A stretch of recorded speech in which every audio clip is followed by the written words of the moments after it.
Bonsoir à tous, soyez les bienvenus à cette édition du 20h à la une de l'actualité. La crise à l'hôpital de Sédhiou prend une tournure dramatique acculée par les travailleurs. Le directeur de l'établissement a tenté de se donner la mort. Un avion médicalisé a été affrété pour l'évacuer à Dakar. Sa vie serait toujours en danger. Le système éducatif sera perturbé dès le mois prochain. La menace est brandie par les enseignants membres du CELS et réclament la satisfaction de leurs revendications et le respect des engagements signés par l'État. Diplômés de la FASTEF depuis 2013, 259 enseignants sont toujours au chômage. En sit-in ce mercredi, ils dénoncent les recrutements basés sur des calculs politiciens. Le ministère de tutelle est au banc des accusés. Et puis dans la page des sports, zoom sur la crise que vit la lutte avec Frappe, un sport qui ne fait plus courir les sponsors pour les acteurs. La solution passe par une baisse des cachets des lutteurs. La page internationale et la revue de la presse africaine seront également de la partie.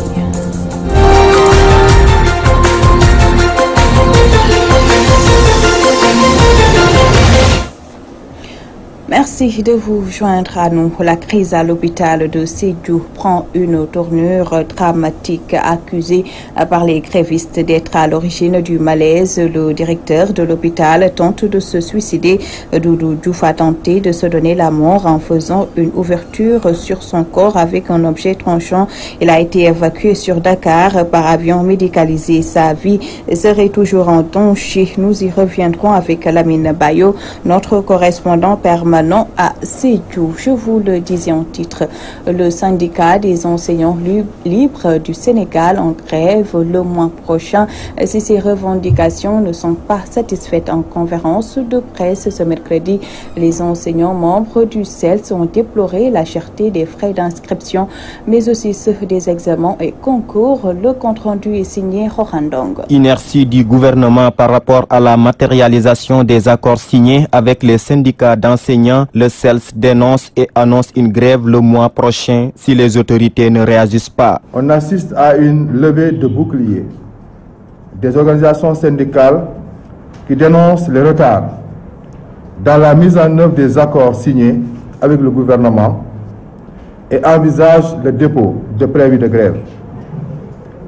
Ce tableau peu reluisant de la situation de l'école est le résultat d'un manque de volonté politique du gouvernement qui a relégué l'éducation et la formation au rang de sous-priorité. Il faut oser le dire, l'école sénégalaise est plus que malade. Elle souffre de plusieurs maux à la fois. Orientation stratégique du système en déphasage avec les enjeux et défis du développement. Insuffisance du financement pour atteindre les objectifs d'une éducation de qualité pour tous, car le gouvernement pense avoir déjà trop fait pour l'école, alors que les moyens investis, quel que soit par ailleurs leur volume, sont de loin très en deçà des besoins réels du système éducatif. L'augmentation des frais d'inscription sur les concours et examens est aussi décriée par Souleymane Diallo et ses camarades. Le CELS condamne vigoureusement les dernières augmentations opérées par le ministre de l'Éducation nationale sur les frais d'inscription aux différents examens et concours. Cela traduit la carence du gouvernement, qui est incapable de trouver des financements innovants pour une prise en charge correcte des besoins du secteur de l'éducation et de la formation et choisit la voie de la facilité en surchargeant davantage les parents d'élèves. Nous exigeons l'annulation immédiate de cette mesure unilatérale et impertinente. La question de la petite enfance a eu également droit au chapitre. La gestion unifiée du sous-secteur de la petite enfance. C'est pour dire que la petite enfance, elle est éclatée entre une direction qui est au niveau du ministère de l'Éducation nationale et une agence nationale de la case des tout-petits. Ça, c'est quand même anachronique. Donc, nous exigeons l'unification de la gestion de la petite enfance par la suppression même de l'agence de la case des tout-petits, qui n'a aucun sens pour nous.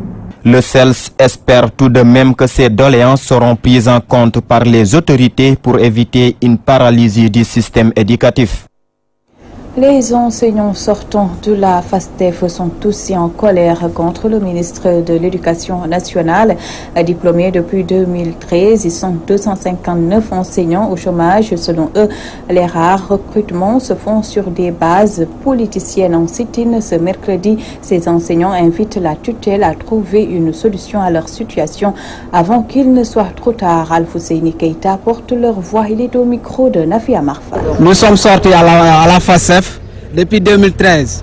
Une partie de nos camarades ont été affectés et une partie reste jusqu'à présent ici. Ce que nous dénonçons fort et net, c'est une injustice notoire qu'il faut réparer. Parce qu'on ne peut pas affecter une partie des gens qui ont fait la même formation et ont le même diplôme, affecter une partie et laisser une autre partie. Le discours qu'ils nous tiennent, ils disent qu'ils ont besoin des scientifiques. Alors que jusqu'à nos jours, au moment où je vous parle, ils sont en train de recruter des professeurs en LHG, lettres, histoire, géographie.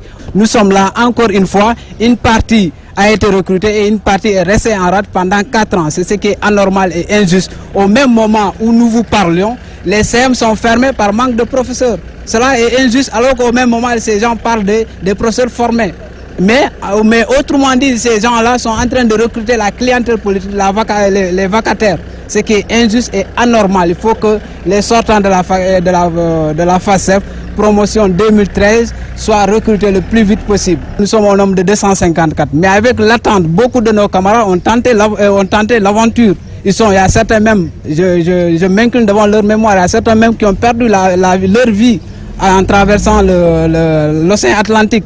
C'est ce qui est injuste. Il y a certains parents qui meurent de chagrin parce qu'ils ne peuvent pas comprendre cette situation. Si rien n'est fait dans les jours à venir, nous serons sur le terrain et ça fera mal. Il faut que ces autorités nous recrutent parce que l'école sénégalaise a besoin de nous. Les CM ont fermé leurs portes par défaut de professeurs alors que des professeurs sont là bien formés, sortis à la bonne école. 4 ans après l'incendie du marché Sandaga, les victimes n'ont toujours pas reçu d'indemnisation. L'enquête n'a même pas pu déterminer l'origine de l'incendie, encore moins l'ampleur des dégâts. L'association And Tahaou Sandaga interpelle les autorités dans ce reportage de Mamou Gassama.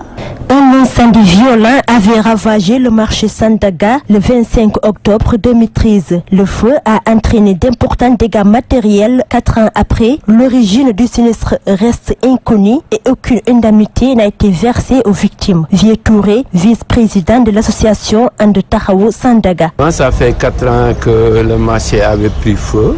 Mais le gouvernement aussi était venu présent lors de ce drame. Après, ils ont fait un recensement des sinistrés, mais jusqu'à présent, il n'y a pas d'indemnité. Qu'ils ne nous disent pas que c'est des branchements anarchiques, parce que depuis 50 ans, on est avec ces branchements et il n'y a jamais eu de feu.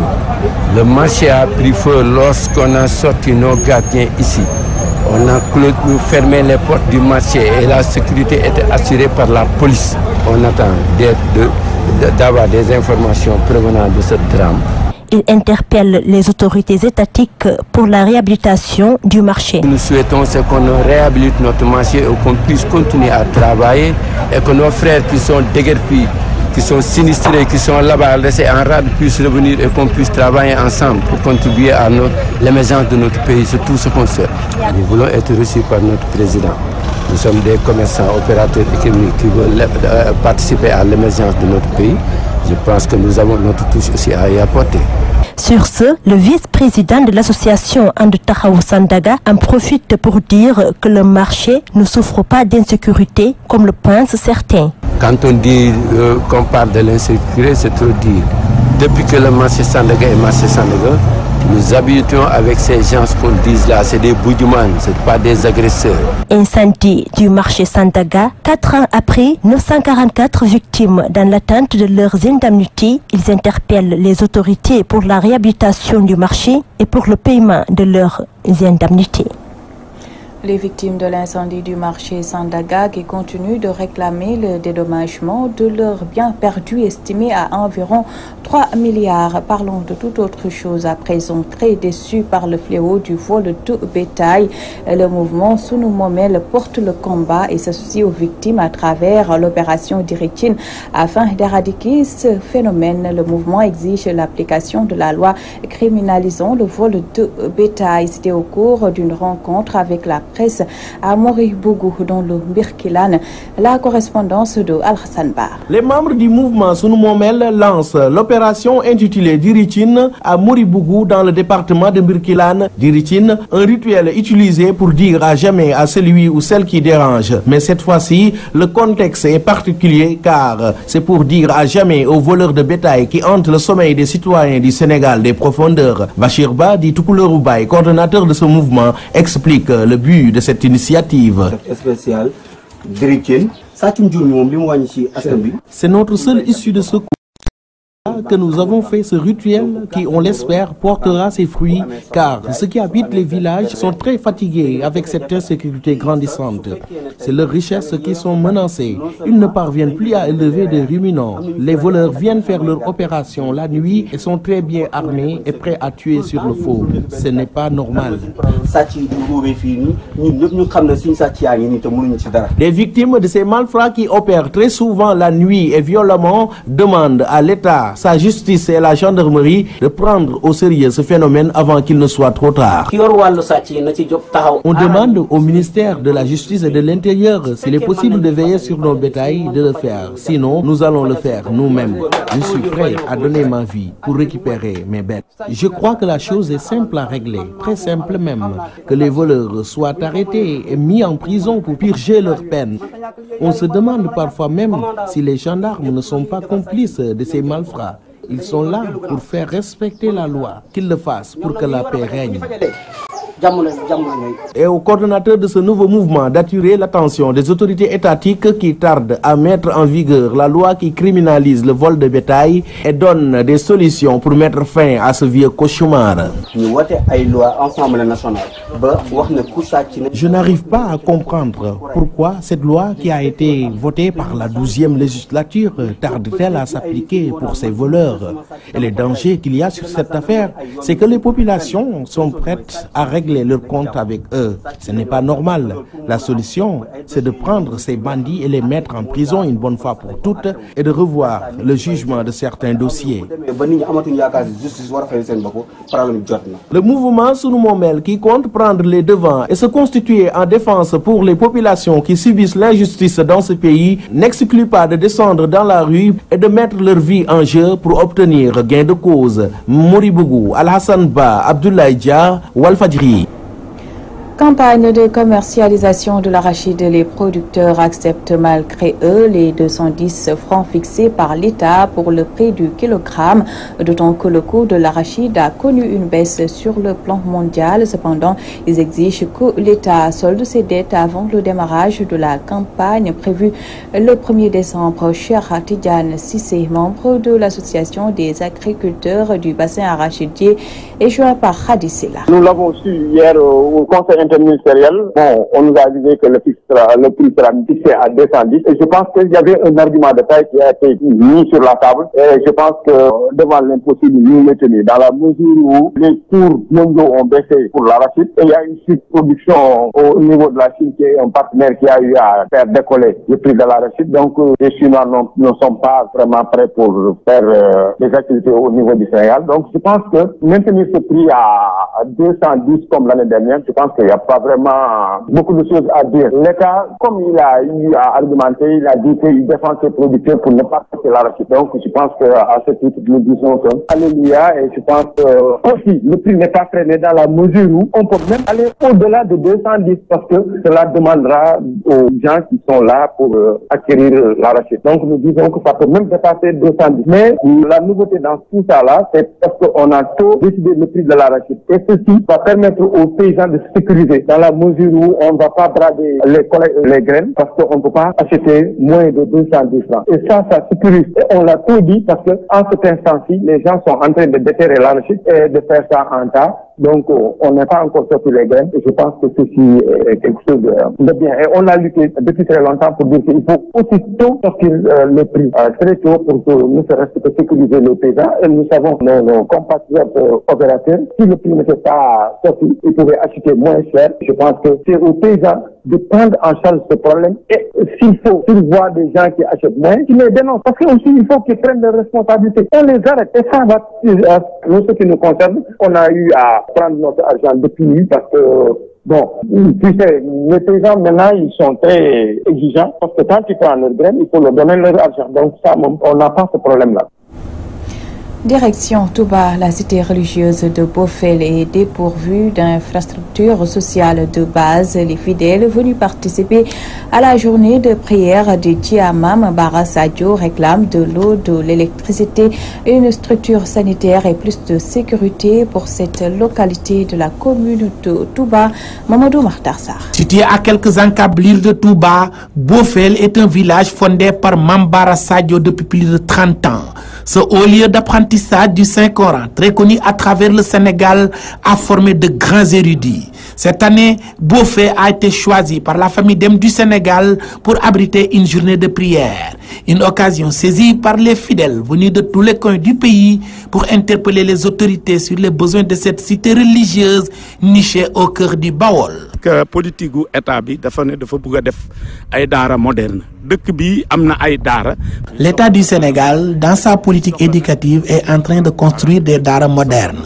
Nous lui demandons de venir ici à Bofel, car beaucoup de nos érudits ont suivi leur formation dans ce haut lieu d'apprentissage du Saint-Coran qui ne dispose d'aucune infrastructure éducative. Nous réclamons aussi une structure sanitaire digne de son nom pour ces 3000 âmes de Bofel. L'accès à l'eau est aussi un véritable problème dans cette cité religieuse qui s'agrandit de jour en jour. Tous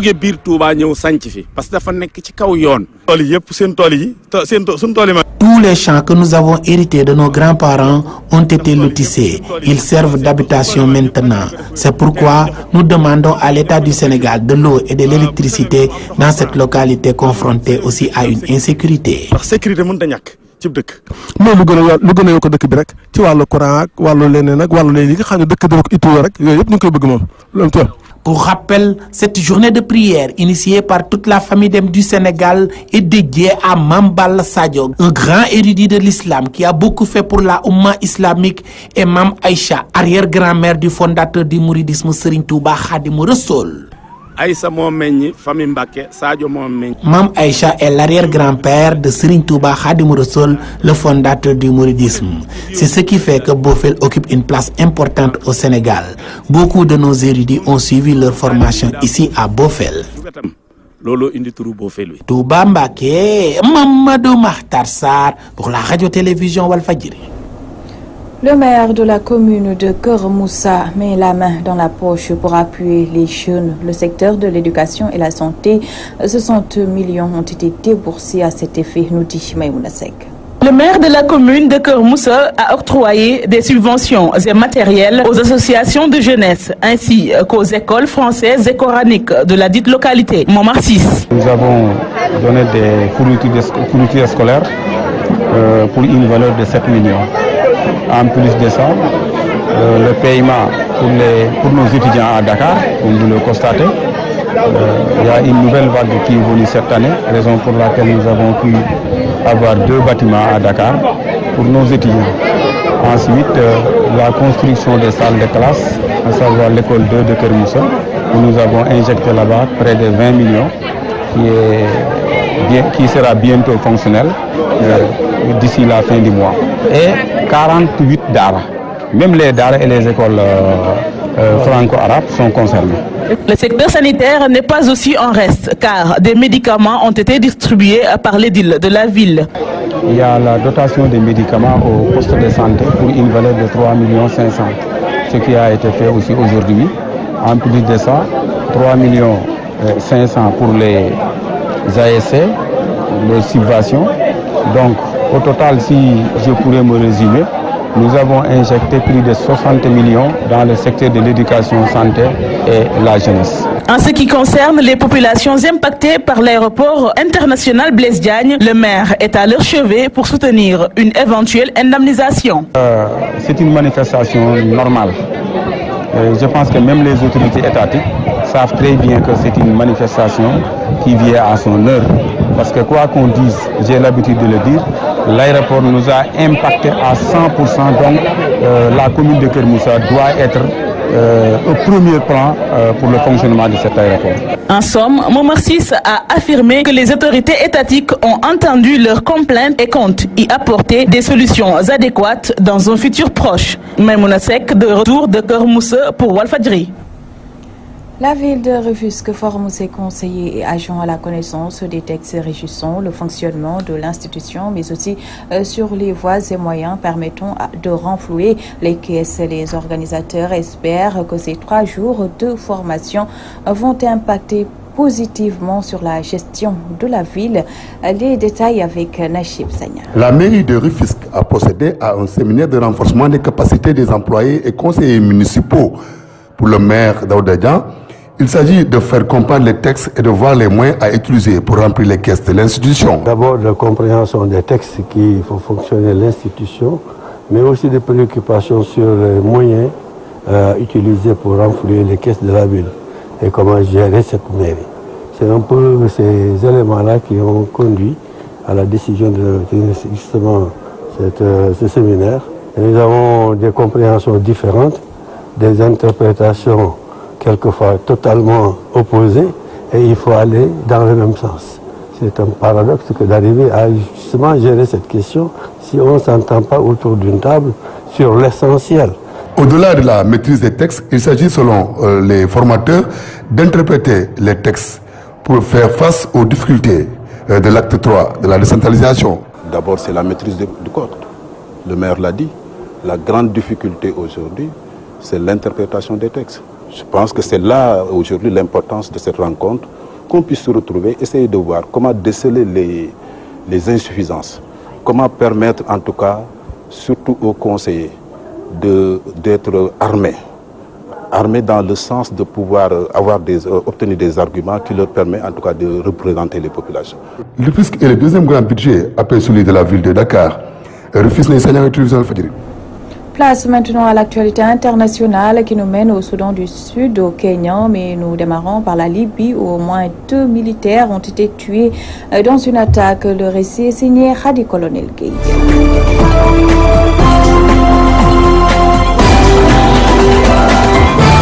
Au moins 2 membres des forces loyales au Khalifa Haftar ont été tués et 3 autres blessés ce mercredi dans une attaque contre leur position, a indiqué le porte-parole de ces forces. L'attaque a eu lieu à 60 km du sud de la ville d'Ajdabiya, à l'est de Tripoli. L'un des soldats a été décapité dans l'attaque. L'attaque rappelle celui du groupe État islamique. Une enquête a été ouverte.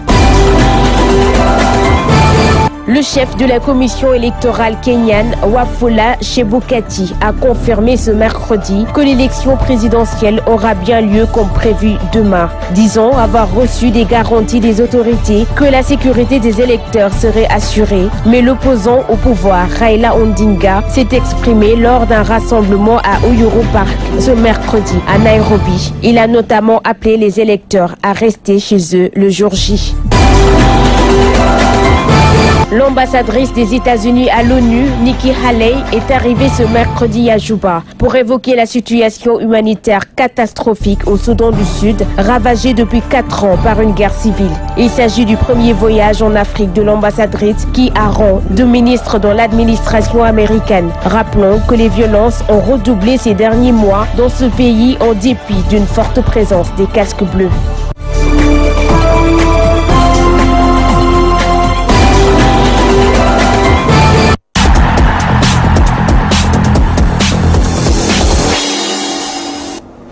Un combat de lutte coûte cher et les sponsors ne s'intéressent plus à cette discipline.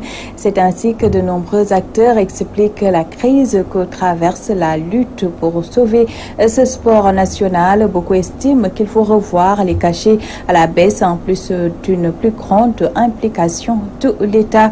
C'est un dossier réalisé par Nafi Amarfal. Avec un stade Demba Diop fermé, les reports de plusieurs combats, les cachets des sponsors en chute libre, la lutte sénégalaise vit des moments très difficiles. Pour la saison 2016-2017, 516 combats ont été organisés. Pour le journaliste de Sunulamb, le problème se trouve au niveau des grosses affiches. Parfois, les promoteurs pensent que quand ils montent une très grande affiche, les sponsors vont courir derrière pour signer des partenariats t'accompagner dans la promotion, etc. Ils ne savent pas qu'un sponsor ne saute pas sur des combats, c'est parce que c'est une grosse affiche. Le sponsor s'intéresse d'abord au programme, au planning de promotion qui peut l'intéresser. Cette situation est due au cachet faramineux des lutteurs, selon l'ancien promoteur de lutte Gaston Meng. Les cachets sont trop lourds, et je l'ai toujours dit. Et les lutteurs doivent avoir aussi pitié de ces promoteurs. La semaine dernière, j'avais fait un appel pour que les promoteurs diminuent leur cachet de 15 millions pour que ces combats-là puissent avoir lieu dans n'importe quel stade. Ces reports répétitifs ne sont pas sans conséquences sur l'avenir de la lutte sénégalaise. Quand il y a trop de tâtonnements, les sponsors, les partenaires ne vont pas venir. Parce que jusqu'à présent, ils vont douter de la faisabilité de ces affiches-là. Autre chose, c'est que ça crée un désintéressement chez les amateurs et c'est beaucoup d'autres personnalités qui suivaient la lutte et qui l'adoraient. La lutte doit bénéficier de l'appui de l'État, selon le président de l'amicale des amateurs de lutte. La lutte est un facteur de développement dont l'État doit appuyer. Tout ce que nous souhaitons, c'est de voir nos lutteurs dans l'arène, du plus petit au plus grand. Et cela tous les jours. Des solutions, il n'en manque pas, selon ces acteurs. Il faut que les gens se retrouvent, toutes les composantes de la lutte se retrouvent autour d'un seul idéal. Comment faire pour que la lutte reprenne son gambe d'il y a 20 ans, 30 ans derrière, pour que vraiment on revive la même situation, que la lutte renoue avec son engouement habituel. Tout ce que je demande aux promoteurs, c'est de faire attention. C'est de faire attention. Beaucoup de gens ont eu des problèmes à cause de la lutte. Même moi qui vous parle, j'ai eu beaucoup de problèmes que je ne dirai pas ici à cause de la lutte. Les gens de la lutte qui sont là, qui leur disent que ce combat-là, voilà, tu peux le mettre, tel. Le jour où il y aura des problèmes, eux, ils seront là-bas. Moi, ma maison était remplie tout le temps de monde. On dirait que à chaque jour, ma maison, c'était un baptême. Maintenant, je ne vois plus personne. Le Sénégal compte 3500 lutteurs répartis en 128 écuries à Dakar avec 17 promoteurs de lutte. Les cachets déclarés pour la défunte saison sont estimés à 155 362 500 de nos francs. Nafi Amar Fall, on en vient à la dernière étape de ce journal, la revue de la presse africaine présentée par Safiatou Cissé.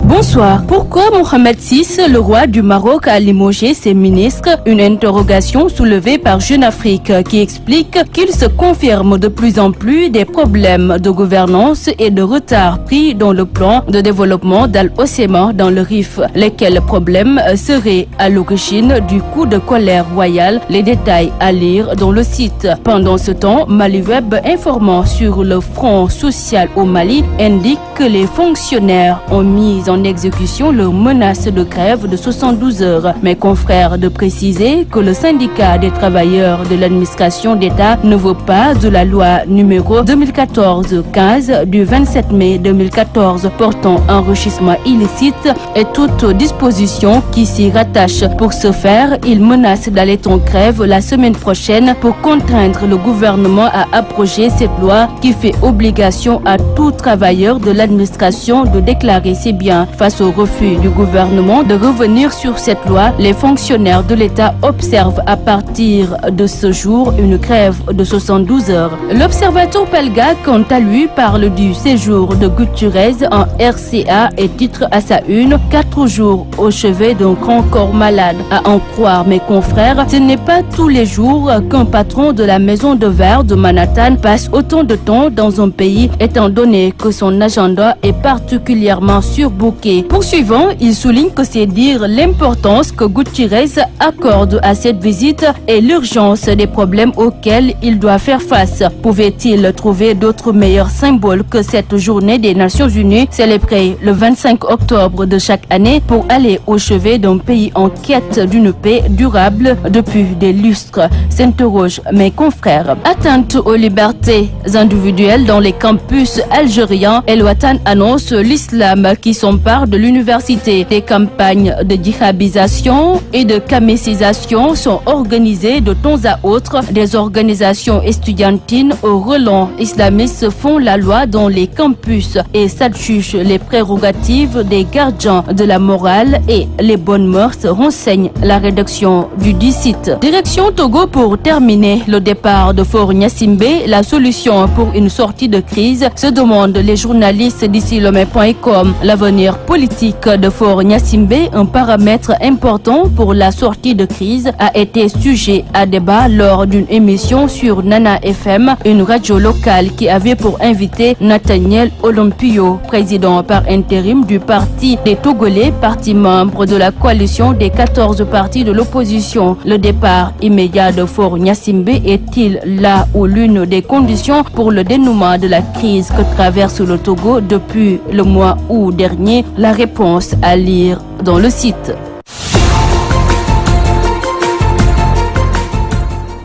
Et ce sera tout pour cette édition. Vous aurez à 21h votre émission Célébéyon avec Ao Diop Ndiaye Diagne. À vous tous, merci de nous avoir prêté attention. L'information se poursuit sur notre site walfenet.com. Excellente soirée à tous.